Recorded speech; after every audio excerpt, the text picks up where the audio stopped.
هو menem tezestten salamu aleyküm ya Süley, salamu aleyküm vatandaşlar. Salam Halmurat, salam vatandaşlar. Buyur Halmurat. Yine mağara signal barıyam satardı var yok, nanga geliyor. Yok, men Böyle sana barmasa böyle. Ay her minutta zanga dıp olur da dağına tanınan gün yaşayınca. Mene telefonunu kaptığına bir telefon alaymasam sen bilen görüşmez para. yok. Yankı sekreterşi alırlar Halmurat. Ay yok. Natasha ruhsat vermez bilyen ben. Yok yeme de berde karantin devri artıklanır kömekleşe o da yazıp pozu işlerini var in olurum gelen attı her özeyini. Bu nemedir posttur. Hava bulan paskası son Hristiyanlığı bayramçılığı. Ne magazine de öğrenim gitmeli oldu oğlancıklar süyücü kovalat böyle diyen bile olun gelmedi. Doğru. Buyur Halmurat. Tapara mesela ha katı kan yaşlı. Yani hükümet tarafı mı sol alcırat ne meselenin bilmem bizim üstümüzde basırdığını özlerine bir toparda atlarını tapıştırıp otuyorlar özlerine. Tuğulama. Ne o? Yani Halmurat bir gurrun ver. Tapyan gurrunları ilkinci navatta gurrun ayrıdanmışlar hükümette adamla gurrun diye de Halmurat söyünü $50,000 satın alsak yine ortasını çıkarmanı otursa demek çok bir belki yine hareket edemediğinden yatık kalır deyip yine söylüyorlar. Gurrun diyorlar diye. Halmurat yekacığının alıp bu koyaymanın ben payımı bilem. Olmasa 100 versinler denin kimi pöyleşeli. Tapara kıyınırsan sen adın tutmanlar yaşlı. Ola bir ikinciden giyce bir canı duvay diye o salamu aleyküm zat o Halmurat ağa siz mi o men o İdyanın sorağım var deydi. Aydı verin deydi. Ne? Canı diyem ken. Bir günde ne söyledi adam. Ay deydi siz deydi. Ne için şu yola düştünüz deydi. Ay benim ayttım. Bolşuyal şu hükümeti vazifesinden ayırmak için. Eyle batıran. Ondan dedi ben de size bir neyse soru vardı. Başladı ol. Ben yan düşündüm de Angır taraftan. Özlerim yazığa koyupturlar. Ben dedim benim sen men dengim hem de duşumum da bana sen sorunum gerekler. Sen dedim bana kurban olu bilen yemeğini getir bari. Reşit Meredofi. Ben sola bilen görüleşecek dedim. Ay yok dedim ben size bereyin neydi bir neyse soru. Yok bana sen sorun gerekler dedim. Onu kesiptir. Başını salam veren yerine ayırıptır. Ağam diyen yerine ayırıptır. Şimdi men beren cevaplan bolsa da koyuptur. İdyanının özleri videocuga çıkar bir kıyıkazı. Ine Halmurat Sayın kaçıp diyor. Biz bilen, men bilen görülesi bilen korktu, fıstı. Ine sular yal görür. Ol ikincisi. Üçüncüsü ondan kılık bir safara bu nerti bilen video süzeye doğrattırır. Oğullar biz bilen katnaşıya diyorlar. Yaptırır. So ikimizin çıkışlarımız var. Sen mesela maydiyan hükümet menine terörist hasap ettim ben sonra terörist diyendi. Sonra yerini koyup durdu. Sen yine iki kamal pul götürdün 8 tane avtomatik. Yine men teröristim. Sonra çatıp dururlar. Benim sana hava şehit men yine şehit varmalı diyen yani yerini koyup dururlar. Canım. Yine biz hamanı ikimiz devleti terör edip almak barada görürüne diyen yani. Onu yazıyana mözleri, seyrediyana mözleri. Onu comment koyanların bir 5-6 tane adam yönü ben diyecek böyleyem adım tapara. Bunlar aslında kutorup durur hükümet. Bunu demesem yürü toğulluğum şu derecede işleyen olsa onu şöyle koyun vakıp veren çopanım sulardan yüzesi akıllı oluyor. Yine ben sonra içecek böyle diyorsun. Ay tuğulama. Bunlar yankı ağlap boş kaydiyanların emeleri olmalılar. İçkerler şeyler mi? Mümkün.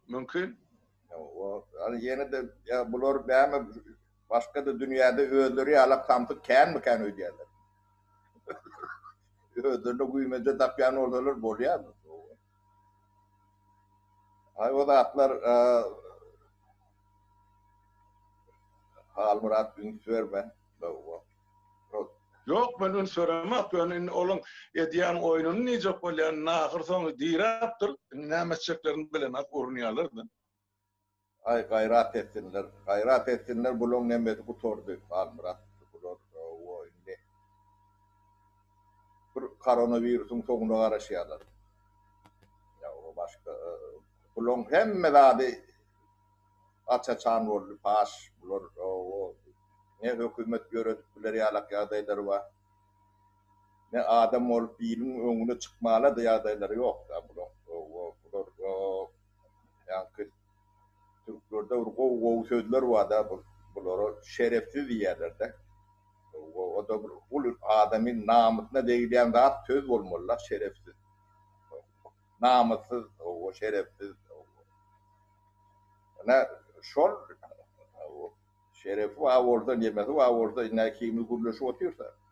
Bunların da devlet televizyonuna çıktın ya şunları ya YouTube'a çıktın ya karşımda çıkıp ne oturup şey ne halmra bu keni o hapar terörü de keni o deyip arkayın göç bilenlere Doğru. ahlaklı, şerefli adamdan etmeliler da bunlarda o zatlar yok. O şoň üçin döwletin ýagdaýy şundanakda. O dünyasy bilen yalan bolandan bulan görüşüm yalan, direnşem yalan. Şeylere kalmırat bu zatlar o bulan yüzü ne öýdi kimlikleri bir de ullokan yeňillik berýärler özlerini şey tanadyarlar bu da bir plus o şeylere mena şeylere hatap etýär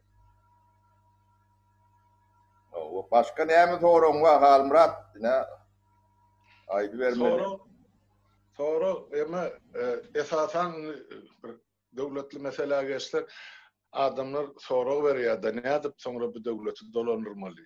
Nähili ýollar bilen näme etmeli diýilen ýaly soragyla gatykany tapara. Ştaýda. Halmurat ondan başga da bir ulygan ýokşukluk bar, hawos bar, diýip şolar ýalam doğul ýaýratýanlarym bar. O hiç zat bolmaz ne Halmurada komisar bana şunu planlaşdyr diýdi.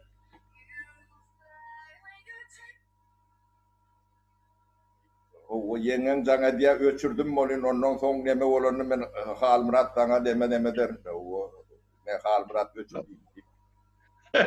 Bolýa. Olmady. Ertir günüm agyr. Neme bunu Halmurat redilýöne ýadan gyl sowurlan ýalak o hemme zat düzgünlük şulan şu ýaşaş bören düzgünlüğünem o parahat bu zatlar nemeder döwletim gurulur o döwleti nädip gurursun diýip sora berdeňine o döwleti men urman ýaşlar urur ýöne maslahat berer näme etmeliligini aýdar o bizim akylymyza eýerdeler hemme zat gül ýalak olup geçer. Evet, elbette bular direnerler, bulaştırırlar, bulaştıracak olurlar. Ona da kän yol berilmez. Ona yemetini alınır. Yani devletin içinde şu an işlep gören adamlar vardır. Korrupsiya kefeliyle kefellen. O korrupsiya da şu koronavirüs ýalak ondan beter virüs da. Şoň bilen kefellen o durşuna ne hökümetdir. Onun hökümetde işleyen, onun nalogy var, beýlek var, bu topar. Bulun hemmesi o edil ýaňy içinden gyl bolup torlan ýalak. O bulary sowry walnar. O bulary otska iýerler, ýa-ni owdan nepe diýen ýer bardyr. Hemmesi ondan içinde o hökümet bilen, devlet bilen o işbirligi etjek nemeler oğurlan pullaryny, nemeden pullaryny getirip kadına bererler ve olum çäretini näsil görürsüňiz ki batyga nemet. Döwleti yaş 25 yaştan 45-50 yaşa çenli o bu topor daşarı yurtta okap görün 2 milyona olay halk var şunun içinden müng adam bir yarım müng adam o artı ulen çıkar o bulatlara hiç katışmadık o el değmedik ben korrupsiyon nämediğini tek görmedik bilmedik yaşlar bilen devlet kurulur. Yani bizden yönü akıl vermek, matlagat vermek, o bize düşeni şol, onun köprü diyendir eder, köprü bizden köprek bilip öz bilen nedir, olur yalakatlarım bolur yönü. O hiç demeden çıkman, ilk bir 50'uni, şolur yalak hükümet kurulur. Son ikinci 50'uni o eyyam bu işe başlar. 4-5 aydan soň bu netijesini görüp başlarsyňyz. İlerleýändigini, gowa tarap gidýändigini. On bir günde hemme zat düzelmez. Bulan yumron dady gatken olan hemme jetini ýuwaş-ýuwaş dikeltmeli. Ne 2-3 ýylyň içinde, 4 ýylyň içinde bu nemesi mezemälim görünür. O halka bu doğurduğunu, kovduğunu, o korrupsiyon güýünden ýok bolup gidenini o görür. Bir de yat bolur ýala eder bir ýylyň içinde. Sebäbi şu korrupsiya keseline infeksiyasını alan adamdan hemmesi biri alman şu odan nepe tarap gitmediler. Hiç nemesiz yani rehimsiz. Ondan sonra devlet bilen o işbirliği yapanlar nemedenler yani oğurlanlarını yerine getirenler ve onlara da devlet neyle karar verse ondan gider hususi rektörde işler yani şu korrupsiya nemeden adamlar ömrü vaki o devlet işinde işleme qadağan deyilen karar çıkararsın almırak ne ödüyorlaşılan ulen. Ondan bir reformaları başlanır. O yer su reforması gelir. Ondan o sade reforman hemme nemeleri ondan o yankı bu tamojnisi var, o salgıdı var, o daşarki katnaşıklar var. Onun hemme demesini pudok o reforma geçilir. Bunu yaşıklar ne talant nemelerken gürleşer. Gül yalak olunur var. Ne devleti şolar vurmalı, şolar için biz yöne ne istedeler oturan yerimizden istedeler dik durup o maslahat verer. Bizim ne yol kadar o öder üleyen oradalar.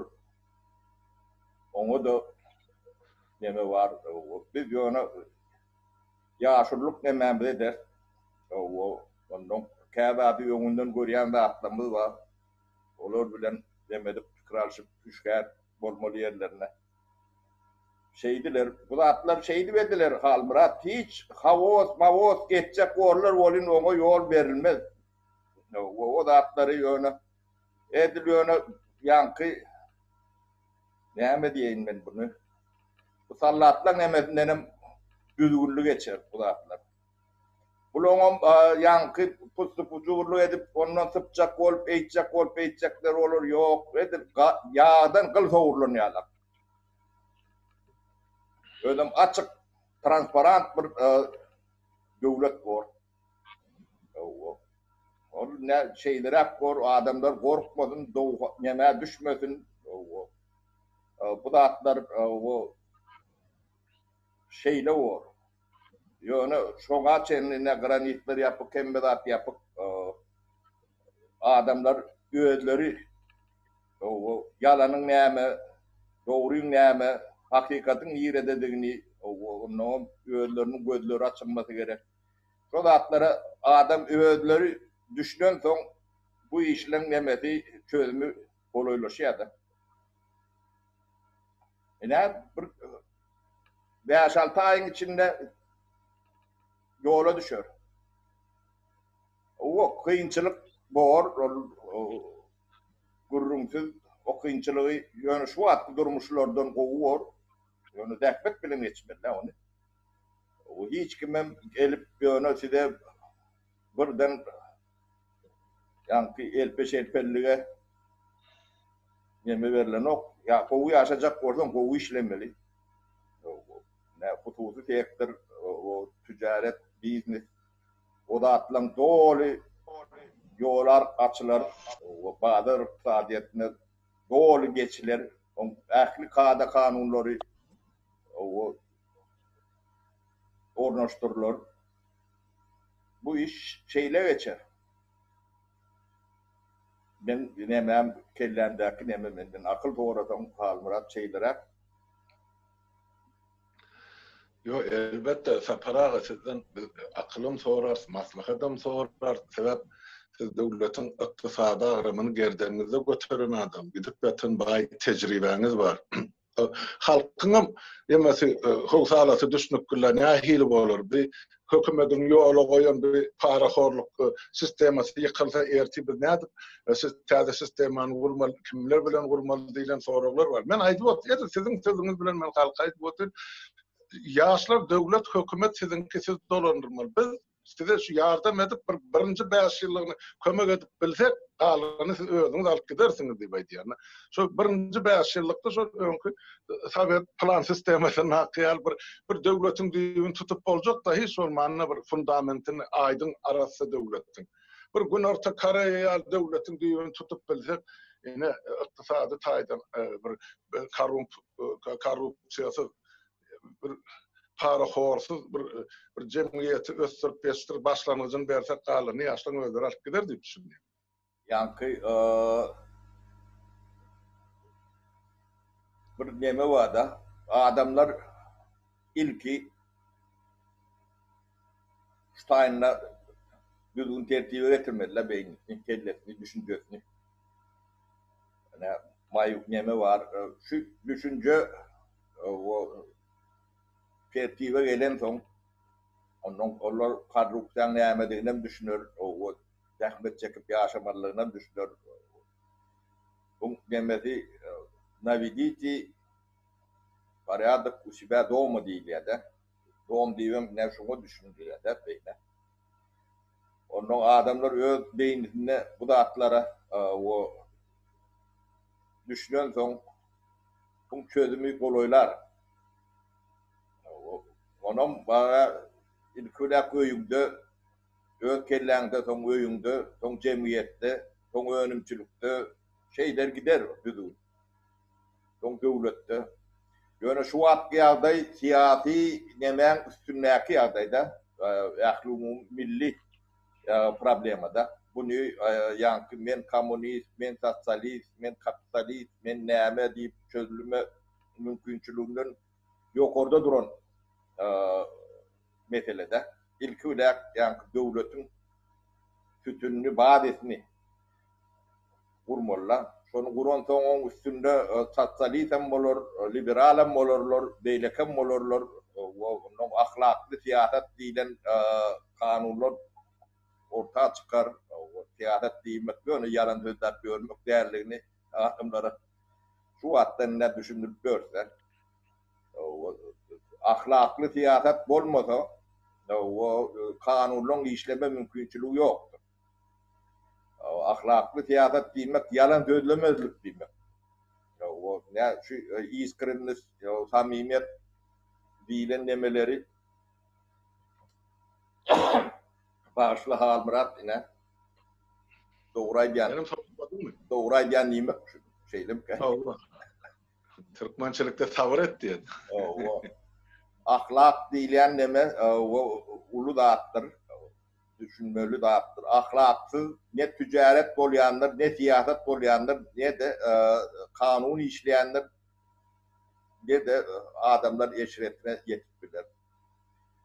Bu yalanı kökü damarı bilen kadar ayırmak gerek de.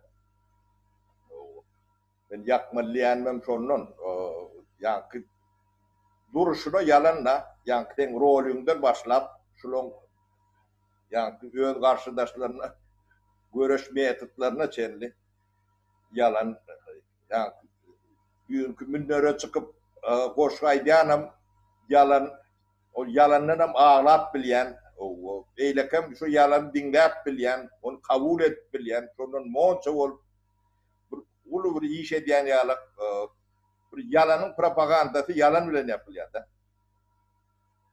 Ne şunun içinde ne devletin kuruluşu ahlaklı olsa, doğru olsa, yani televizyon önüne çıkıp gürlemeyle, öz yüzleri bilen, öz sesleri bilen utanmalılar. Yani çıkıp bilmeyenlerin sebebi yani utançları var da. Utanmalı yerleri, özleri katı kovuluyorlar. Yani mesele şu sayda kalmıra benim düşüncem. Doğru sapara. Son şuna bulan urunup yörenim, sol ne açıklarını bilen ak, cevap vermeli gün günden yakınlaşıp geliyor. O ne de halkın ağın bular ütkötmeli, ne de halka tesir etmeli, bulan bar tapan yağısı düşmaniyene de ikimiz bolluktu. Son için tapı bilen tohunu koyup atıyorlar. Ona meseleler ol özlerini örközüyor, bize ne mi? Sesin gitti kalmıra. Sesin gitti. Olarak bana aha çok gün kuruluşma. Hatta Dışişleri İşler Ministri Yankı Reşit Meredov çıktı. Binamı 2 milyon Türkmenistan'ın rayetler yurdun daşını bunları imaga, içmaga, yaşamaga yerleri yok, pulları yok. Sol çözmeli meseleni. Bana her gün 300-400 san can gelip tutsa para yetişip bilinmek istedim. O Reşit Meredov'un ministerliğinin meselesi, ahlisi. O soru çözmeli. İki adam Kurbanoglu Berdimuhammed bilen Reşit Meredov. O 20. derecedeki gençte oturan adam Murad alır bari. Yine de geldi aran tozu basıyorlar taşılar. Kalmıra. O yaşlı. Yihen suratın sallanıya olun demedeleri yok. Açılır. Ne bulun şu probleman çözmen gereğine yani Türkiye'nin pasaportu var. O ne bulun ediyen işleri meşgul olan zatları yani pelvana birinin üstüyle can ettirip o oğlancukten sırtın basıp gez o yeni alak, çolori alak o 2 yerde 3 yerden can ettirip o korkuyan olmalılar. Ben de Türkiye'nin pasaportu da kim oradan o inim ağam kim o mançmen çünkü adın önemli neme yeri yok. Yani sen dünyavi layık bir devlette o iyiçilik yapyanını birinciden unutma. O gerek orada biz Dışişleri İşler Ministrliğine de çıkar. Ondan yukarı haklarına da çıkar. O sizin hem işle meşgul olayanını onların bilyendir. Düşünendirler. O özünü deport ederler seni. Sonra o bırak kellerini aklını aylan. O bu korku nemeğini bundan ağrık demetmez. Korkunu halk yarar. Korkudan el çekin beyletin çekmeseniz özünüz korkan yerine düşersiniz. Doğru sapara. Nasıl doğru? Olup kreden hatta ertekun. Bunlar dünyada hem mezat yalan adamların yalana alınmalıdır diyorlar. Bu şu derecede adan olmalılar bunlar. Yani yalan sözlerine katırak girip yalan sözlerine adamlar inanmalıymış diyorlar. Bunun yani ben 20-30 yıl yani Türkmen cemiyetinden uzakırak da bana şunun borçları, rahatları şeyle bir genliğe olun yani ben yani DP taşı büyüşüp yani şöyle yalak yağdaya getiriyordu da bunun bol görüşleri nemeleri nadanlığın bir büyük nemesi, onun bir yokarrak teviyet nemesi oluyor da uğrunu. O da değil, bulun ne düşünce var, ne soğut var, ne de insanlık bir zat var da, adam kârçilik deyip var. Bu da atlardan hakkını almadık adamlar bulur. O devlet vazifesi ile zat bulur yala için pul verip görülün dedi ara değil. Neme der, vazife der. Onun da yetmeli işleri var, borçları var. O naçar bir topor adam o tayda ağaç, yalanaç yapacak yerleri problemli, yiyecekleri problemleri, sağlıkları problemli.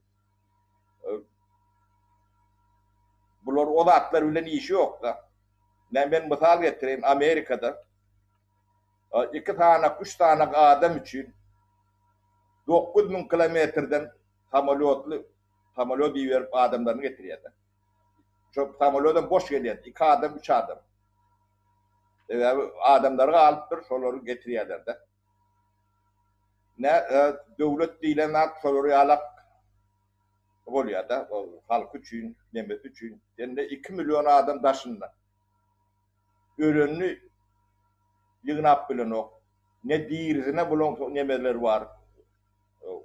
Köy devlet saygıları. Burada adamçılık değil de adam düğünden yok. Bir de terbiyelendirler, bir de önü öttürülür. Ben onu kellemeye kayan hal Murat bolmasa da kat gayran bir zat deymediler. Bunlara ne edip devlet onanlıktır, o önkü eşeğin taylap demeden adamsı olmalılar yetiştirin. Hakiki. Şu olmalı, bu da onu devam ettiriyor da. O 2-3 nesile daha ayarladılar. Çağacıklar görürler, o düşünceleri yok, olun yöne yüreklerinde nemelerinde adam demeleri var da. O soğutların yokluğuna görüyen devsin ağrıya. Yani hiç daha da görmeyen son korkuyu aşağına da onun ya şiirin bilip demeden son adamın psikika tüytüye da. O vurgularım ınancaklarından bile yok, korkçaklarından bile yok. Ne lokan adam bilen yaşacık çağalar gürleşi otuyor. Onu gen görüyorlar. Onu beğenip can ediyorlar, görürler. Görürleyen olun yaşacık oğlanlar yani gözleri demedip açılıyor yuvaş yuvaş. Demediyorlar. Kimden tedir ediyen olmamız mümkün olun. Monca da oluyorlar, fakirler. Bunun üstünde yani zulüm o yıllap geçirden hemen iyiydi görüntü da. Bunları yakmalıyan olun halmırat men üyüşürüp yakmalıyor. Yeke denem yakmalılar bunları. Bunları yani bu bir milletin tohumunu, genofondunu, hamir mayasını bayalattırlar da. O yani oğurluk değil bu da. Bunun ögödü en tek bir asır, bir yarım asır yarası görünür halmırat. Yani o karnın doyurup bir eşiretli nemeye geçiren dedi adamın bu beynisinin uyutkömeği vaktan ya da. Korku değilen zat ustayda galiyandır. Hiç vakit kodulayan nedir halmırat. Yani yen geçip nemediyen olun yani 80 yıllanam ölmeden 60 yıllanam o bir yerde çıkyandır. Sebep patlayıp drondur. Yankı alimden bilmeğine göre korku, sağlıktan, yaşlıktan, tindirden korku ayrılayan nedir? Yani çağa kan çayının kızgınlığını bildirecek olup adamlar yine zaten kızgın çay nemediyendirler çağa ilk güzel. Onun kızgınlığını bilip ömrüne son Çok kızgın çay tutyanlardır. Çok galiyandır. Ödüm avtomatist galiyada. Yani ilk görüntü kaçayan, sen beynini işlep geçen o zaten. O korku değilenler çok oraya alaklarlar. Ne bulur, bilen halkın üstüne şonu nemedirler ne? Adamlar yönü adam yalak gürleşmeyle korkuyorlar. Ne ikimiz yalak yüzünü korkmaya korkuyorlar. Ne şu dereceye yetiriliptir. Onun bulur teröristlermiş. Bu terörün en yukarı derecesi. O cemiyeti korkuyun asağında adamların beynisini demedik. Bu cenayet genotipten ama lokan cenayetler. Evet, o adamlar hemen direm ölü yalak. Bu ayrılan şartlar. Bu bana manasına düşündükçe bu yankı ayrılan şartlarını büyüklere düşünüyorum da. Ben Halmurat ne düşüneceğimi aydıp verdim. Bala para hazır ben şu canıydığını canlılıktı men telefonum çalışmadan bolacak gel siz bilen gürleşmeli. Ana şu yarın tağadın içinde bir 50 gedege can 50 mene ne estili adam sesim para. O şu vat kulü yalap Halmurat. O tepten veliye. Yeme de para inni olur aydırlı da ol rejim ol özünü işlep guturdu. Yani onun bar genelliyan zadi biz 30 yıllap bu halkın ağını üyütköttük, kul derecesine, gırnak derecesine yetirdik deyip arkayın döwran sürüp beren adamlar olur. Birden bunun içinden taze fikirli, olara boyun olmazak, yaş nesil orta çıkıp durdu. Gün geçtikçe adamlar öz fikirini aytıp başladılar, öz dünya garayışını aytıp başladılar. Şu rejime tabiin bol yaşamajaktygını aytdylar.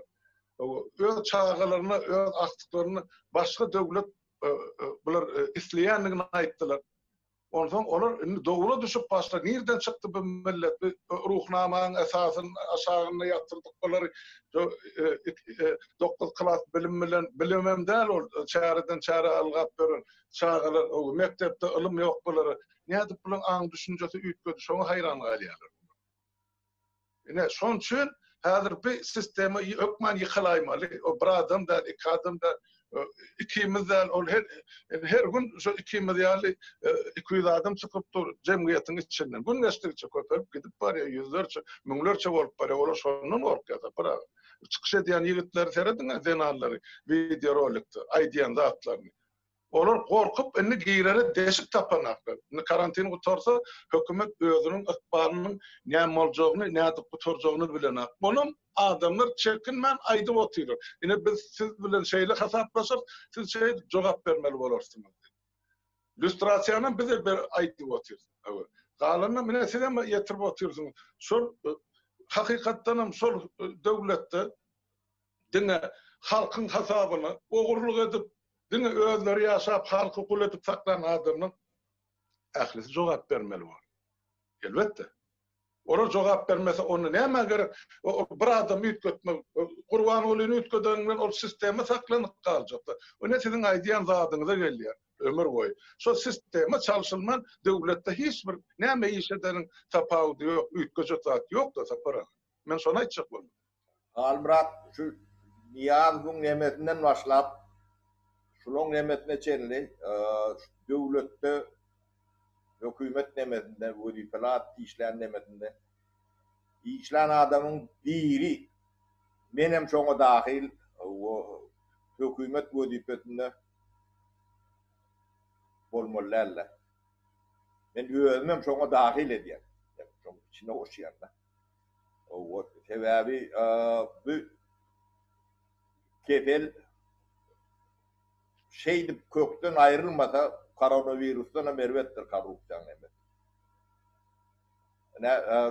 Şolar yalak dine yaş nesil o ödem daşına okan bilim alan tecrübe alan yaşlarımız gatıken olur bu devletin nemesi olmağı mümkün.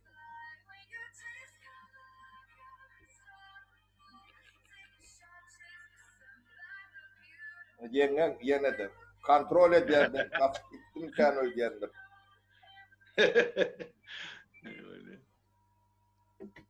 O alacımız yok. Her saatten kontrol ederler. Halmurat bizim.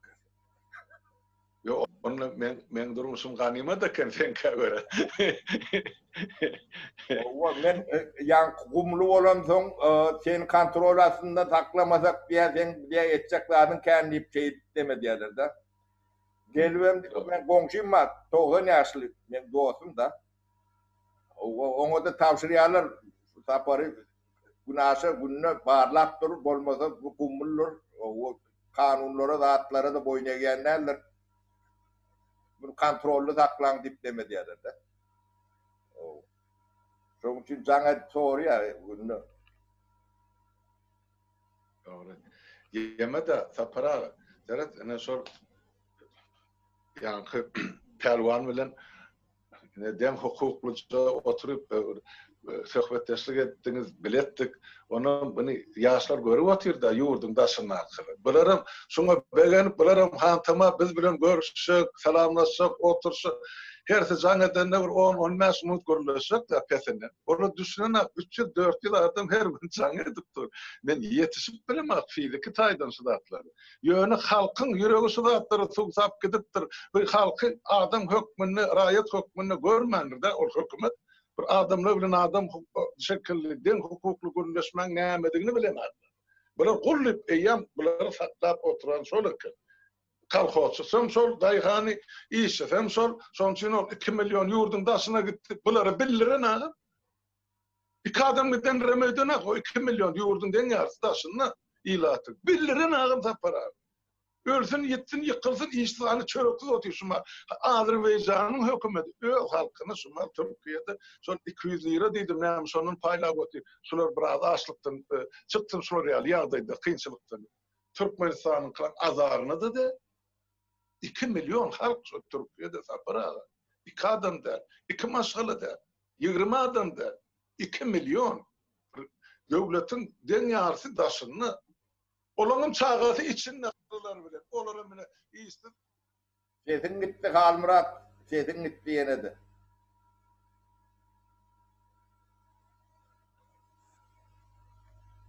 Ne sapara? Ne mi diyeceğim bilemez yaşım. Halmurat bulun hemme nemesi o açıllı ne yung metbuat nemesi yoktu da adamlar gullap bilen oktu yine şu satsal ulgomlong nemesi adamdan gözünü açıyor da isletlemedi. Şu yerden saat alttan can edip başlayanlar Halmurat iyice saat 1'e 2 açın. Doğrudur. Bana da sordu. O yankı enezi kalır köşek kalak bunu var. Şu dereceye getirip birler. O her kime biçin yok ya o nemet diyorlar. O görülür. Ne ettin? Doğru. Her yurdun daşına aklarım işlik otuyorlar. Yere de çörek yok. Ne zay krein tölemel su elektrik toğu idin nakılar. Olurum alada yatırana. Onun olur için giyce derler.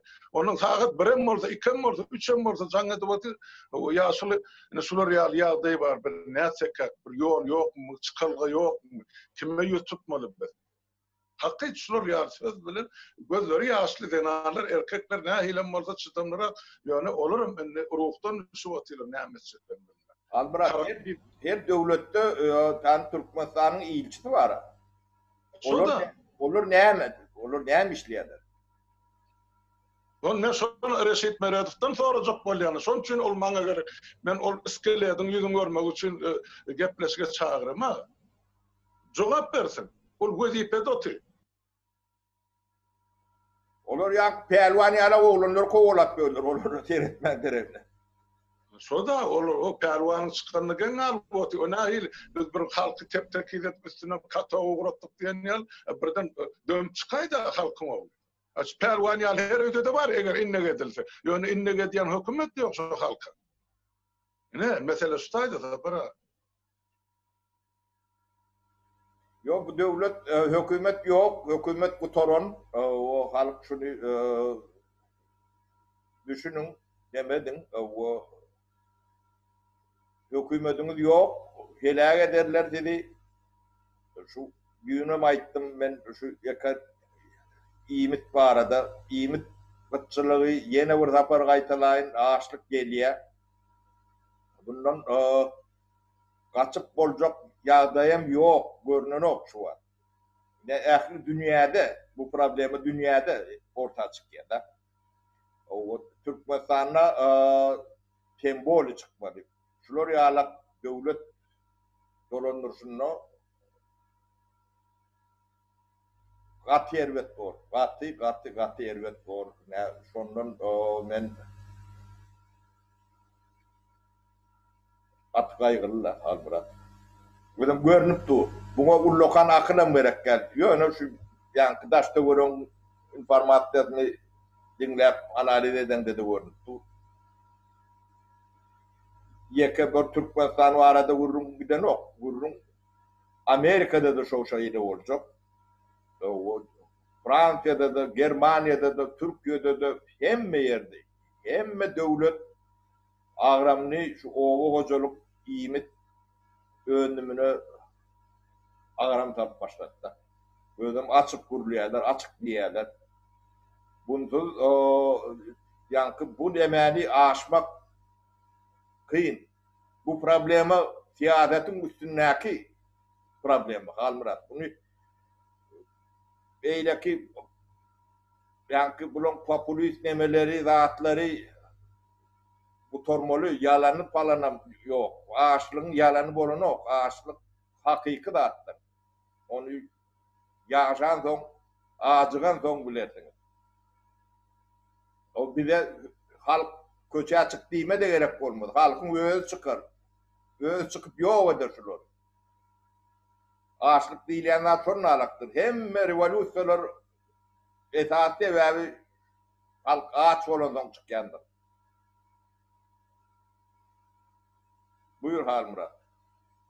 Sapara Türkmenistan'a ağaçlık eyyam geldi ya şöyle. Adamlar eyyam köçe aylan dilekçilik edip bördü yani. Levap'ta da sol, Emede de Marı'da da sol. Haçan görülüp duruşu bol toprağın adamların köçe aylan nan bir bölük nan dilep bördü. Adamlar inni şol iyi yere zat tapman, namusuna ne açacağını bilmen, kol dolu maşallah, özlerinin canını kastetiyerler, anırsı versi yok. Bana anlama, zannet durur. Özlerini atıp öldürüyorlar, otlar öldürüyorlar, uğtus içiyorlar, karal adamlar öz canını kastetiyerler diye de çağırlarını eklep bilemem. Yine var mesele şu. Yine şu ağaçlığın neticesi değerli ne mi? Hükümete karşı gidip bile ne yapar sonra bokurda onu tutup hakkını sorap bile ne ama öz canını kastediyor. Yine şu dereceye yettirilen halkımız varsa bırak. Bu lokan tragediya Türkmen için. Bunların bolluğu propaganda evde diyorlar takna açık. O hem de bol. O Türkmenistan'ın pomidoruna var bağışlı sözüm var. Olur import edip yegenler hani çıkarıp dışarı devletlerde satıp böyle Türkmenistan'ın pomidorunu. So tepliyse de ösürürlerini bunlar akas eksport edip yurdun dışına valuta satıp o pulunu mevzularını riyalar. Ana yaşlıkların suratını uğradıp durur oğullar bana yaşlı bina hil oluyor yurtta gök ak yok bunların yurdun dışına çıkarıp satıp atı yegenler. Ne? Başka da var. Fabrikayı açıp işletip verene kadar. O arada da ne reportaj edecekler. Yani bilen ediyen zaten halk hesabını gören asla. yeğenler diyenlerine mesleklerini bir seyredip gör Halmurat. Ha? O uğrattılar hani. O halk aç. O? O pir во время чумы diyorlar bunu. Hakiki. Yo, olara çekip çizecek yaşlar yok. Hani gözünden o çıkıptır. Bir yol açılsın seyret yaşlılar edin. Bir siz oturun para seyredin dedi. Biz hesaplaşacak şolar bilen. Ne yaşlar da yaptır. Ben bollu olurum görüp dur. İçine akır bir ay diye de eceme diye $100 uğrattım. Azoti halmına dağı diye. Uğrattım öyle onun hükümet gelip elinden sol $100'ını alıptırlar. Kim uğrattı? Nerede uğrattı? Haçan geldi deydi. Yine Mircan'a da vaydı oti halmına da öyde iksan çağan var. Ben berde işlep işçimim var, gurbum var. Yöne sol çağan emesi sarılması var. Sonra sol satılan kara yağı iyimek boluna o çağı ölecek de onun neyse. Yam kaytarıp başladı diye. Tere su yal çağa da bulun resmiydi. Hey o yağ bilen şutaydı biz arabalarımızı yağla arasalarımıza. O mazut duruşunu. Tapara. Mene ne olur yemeğim, çıkıtyanım arastasını akıtıp daşar devlete orası yedim. Yenem nira akıtıp satıp yegerlerinin yeni de cüvetine valyuta olup giriyor. Bu bir acalı buyurulan halk bizim Türkmen. Türkmen yerine aklı Türkmenistan'ı şotaydı. Türkmenim şotaydı, Özbegim, Kazakım, Tatarım, Orsum kim yaşayan varsa Türkmenistan hemmesi acalı buyurulan. Hani? Ne yatıp yatacak sen yatamazsın. Ne yatıp yatacak para. Bu bolup duran yağdayı görüyorum. Böyle koronavirüs var. Bizim sonra bağlı on dermanı yok. Başımıza gelse onu görür. Ikbalımızda olsa diğeri kalır, olmasa gidenin bir yeri var. Yani bunu bilkaslayın bütün milleti kırıp atıyor. Bilkaslayın. Genosid edip atıyorlar halkı. Niye alttan başlanmıyor? Halmurat, şu yağın gıt bolmağı katıp en düğüne ayttım ben. 700.000 tonnadan 21% yağ çıkardı. 21, 22, 23 sortuna varırlar. 18'den 23'e çek. 700.000 tonu şu 21%'ine köpel şu yağ çıktı. O kara yağını almadılar. Kara yağı yemleme oluyordu. O Türkmenistan'ın yağı Van'a suya düşer yalak, Van'alar yalak yetiyor da. Sen hey bir yankı Sovyet dövründe yağın gıt bolanının eşlik mi ki Türkmenistan'da? Şoda. Yok, ben diğer hayran bu yağ açan yağ son için öndürülen ölmeyi diye. Ben hep düşünüp bilemem. Adamlar ay diye bana yaz. Halmına dağıdı. Şol yemede diye un ya yemede ne mi depo diyelim ne mi ambarlarda. Bitlep yatı diye halka veren aktar şunu. Ne mi sünnediliyor? Bu halkı kırma o sünnediliyor. O vanı uğra diyorlar, o tağı uğra diyorlar ama halkına unum yok, çorogum yok. Ne etmeli? Inni da şuna kadar kömek edeyim neyse de ağır yapın. Bunların bär de inni duygusunu içine sığdırabilmeyen otu. Bunların saklayacakken hani dün bir oğlan çıkış etti menkede bir yiğit oğlan yanına. Men bar deydi ol Bıtay'dan Ukrayna'dan çıktı, Orsiye'den çıktı, Otay'dan çıktı. Bizim var komanda arası otu 300 adam berdi, 500 adam Bıtay'da.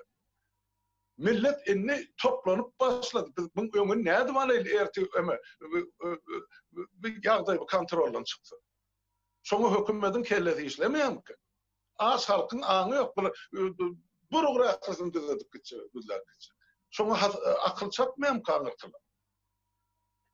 Halmurat, ne daygan buğday ektik, 1 milyon, yani 1,5 milyon buğday yığınadık diye de. Hani onu hadi. Buğdayı. Nerede? Sonra Sonra daygana ektiripsin. Doğru edip ektiripsin. O da ekiptir. Seni mi alıpsın? İki köpüğü. Hani bu çöreği, buğdayı, unu. Çöreği önümde. Mehmet Türkmenistan'a 1 milyonu da yeten yok gerek buğdayın nemesi. 900.000, 850.000 ton buğday çöreğine yetti. Artı öyle. Onun üstündekileri iyiyim. saplandı 4 milyon halk. Çetin gelen ok Halmurat. Çetin gelen ok. Çetin. Halk var onun şimdi. Şu anda para. Qaytalamasan tezin eşitmedim halmıra. Ay şu can gelip durdu. Men niyan ol sen 4 milyon halkı hesaplap 700-800 bin tonu diye. O malın içinde 1,5 milyon ilat var. Başka ya zaten onun den yarısı çağı den yarısı tam karri. Olur kan çoruk yiyem olur 300 bin tonu da olsa yeterli ya. Solum yok içinde. Ya söyle. Hiç tat yok. Halmıra o hükümet yok. Yine de bir taparaydın. Hükümet yok. Bunu hükümetler yönü yankı bir kuroman edip bileceği işlerde bir yönü gidecek yankı firma oldu. Yankı Pekin'in bir köçödünü üçün etmeliyle ne alak medene koydum onda. Son edip bileceği işler. Onun yüzlep, münlep adama mürekkep. Bir firman halkı yani 4-5 milyon, o 4-5 hem derleyen de yarı. Onu üçün edip bilecek yeke firman elinden eleyen de. Bırak, bir yönü firma var. Prezident belli işte adam derler. Ben de terişten olup 10-20 tanağım demem kömekçiyim oldum. Vurrumam çıkmazlar. Bu atlar elementar atlara bu atlar. Hiç bir yönü yankı devlet değilip o ağzın çiğneme doldurup bunlar yalak medeli de derler. O Pekin'in yeke köçesi şundan ulluk var. Bir köçesi. Doğrudur sapara. O tayda 1,5 milyar halk var. Şunu düzgün halk demet görürler.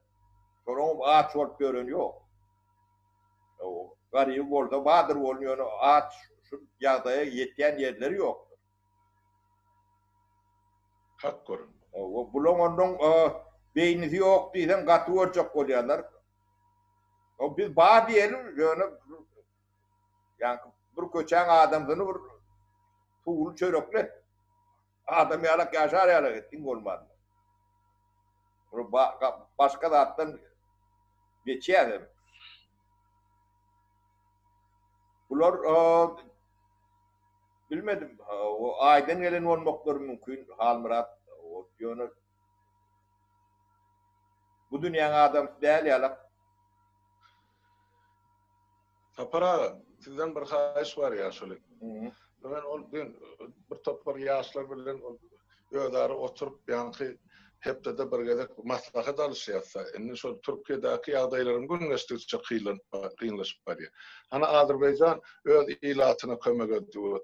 Özbekistan ediyordu. Indi Türkmen salihleştirmemiz var da bunun olmasa erti bir ahireti diyen yerli işsiz kalırına köpe ya. Yani pulsuz, imitsiz kalacak da. Hiç olmana bir yerde İstanbul'da sen Türkiye beledadın ben bilemedim.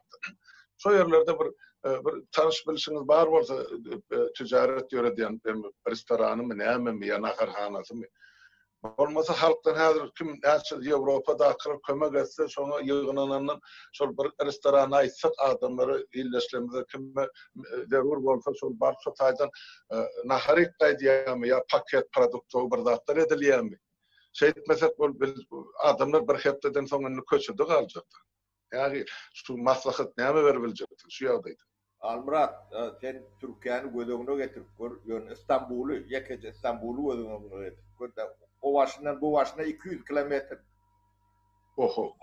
Onun bir yerden nakarları alıp geldi, gör İstanbul'un özü. Yani o beylek yerlerde yaşayanlar var. Antalya tarafta ya deme, o tayip 1000 kilometreden ama uğrar. Onu bir yerden, iki yerden o da atları yani ben tanışım bilen, on tanışı bilen etmek kıyındır. Bunu ulu kuromoçuluk bilen edilmeli. Yani yankı İstanbul'un Teaviye Belediyesi vardır. Ne mi? Teaviye demesi belediye değil ya da ne ben Boris Balkon olmalı. Yani aha. Ben düşünen dilinde. Doğru. O Ekrem İmamoğlu ya. Gati sıpayı kovu yığıttır. yollar tapıp ne olurum dinleyenler demediyenlerler. O hayiş edip demekten o insan perverdir. O yağdaya düşünüp onun şolun promoçuluğun kaptalı bilen edilse olur insan halka da edip görür de.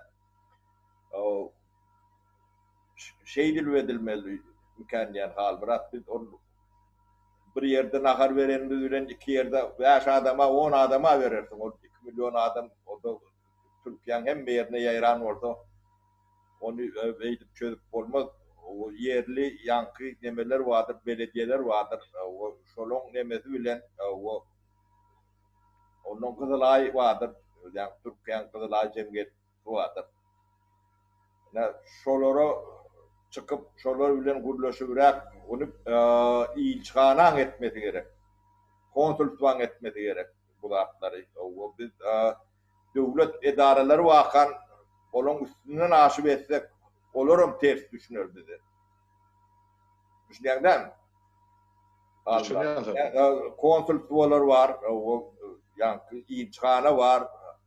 Bu promoçuluğunu şolar başvurup şolar etmeli. Etmese ne etmeli onu biz halk az ölmelim tapara. Yok onu ayırıp biriniz bu şotayda kontrol olmalı var. Başka nemesi yok. Ondan şey de etmeli var. Halk beydi kırıp olma da halk. Almıra. O da ben son için ben o devletin düzgününü bilemem hatta ben son için sizden maslahat soruyorum. Hem yerde bendeştir. Halmırat insançılığın adam kârçılığın düzgünü hem yerde mendeştir. O aklın yolun birdir. O deme değerler. Yani dine Türkmenistan'ı ütköşüktür. Bir kalan yerde insanlık değilen zat birdir.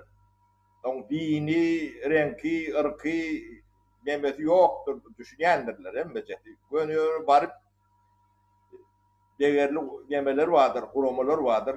Şolar bilen uğurlaşıp edilmelidir. Yani köçeden varan adamın kurulumu başka kabul etmediler. Yani resmi devletin adından konsul var, ilçi var, onun vekilleri var. Şolun üstülen edilmelidir. Doğru yolu şol. Bolmada da ne tanış biliş bilen ya olur öğüleri eşitip şoları yalak demetmeliler. Bir de elbette yolunu tapsak gurlaşıp bilir. Bu demede adı yok. Bu için bir de elimizden geleni eder. Sağdan soldan soğurar. Şu da para. O Hindistan'ın atlarım yatı. 150 ola yatı. Olurum her bir şehirde, her bir yerde olara mayıp aslında eyyem keselli adam. Kullarım motordu, nicay kirelerim tölüme zat yok, yerde içeride zatlar yok. Mayıp hakiki kesel, ağır kesel öldü. Tapara. Onlarda rahim şefaat yok hükümet. Halmırat, men şu Hindistan yerinde neme deyin, o sana keselli oğlanın kakası can edip adını başka at verip duruyor. Geldi son pasportu hemmecikler. Geldi var. Oğlun adam var. Başka kişinin adını veren yalak. Olum var. Olum var. Özünden korkup olara hizmet ediyen yiğidin adını, familyasını verdi. Yine Türkmen olsun mu musun yazdı? O da şeyle de. Halmırat şeylere hakkında vaktimizde bir çenvollu oturaya yengen önünde de hatap vermedim ben. Böyle ya sen sana çıkmadım. Varsa para. Benim günümü görmedim. Sen yemeden pelvanın ne haber var? İzin ne alırlar? Gurlaşıp oturuyor. Bugün işliye o akşam ara belki de deme çıkar efire. Pelvan kovu arkayın olduydım. Şu yankıp telefon eden yiğitler var. Bana dedim şolong birini yarın bir telefonu ver. Benim arasya şu telefon. Belki verilmez mi? Pelvana köp salamaydı. Eğer gepleşke girecek bolsa benim çağıray. Kan oturacaklar pelvanla bir yarın oturup duygu dostluğumuzu bereli. Olar yali yigit tapsak depemizi tez götürecek. Halkımızın, vatanımızın geleceği şular. Yok gerek orada canımızı urvan eder. Pelvanın kelledinden yeka gılgaçta da karşısından meni görürler. Pelvan ben dostum, halmıra, yönü dostum der. Ben yankı 3 yaştan 15 yaşa çendim ben esas dostum. Hakiki dostum. Onun pelvanım ne iskulu çendim 21 yaş olun yönü.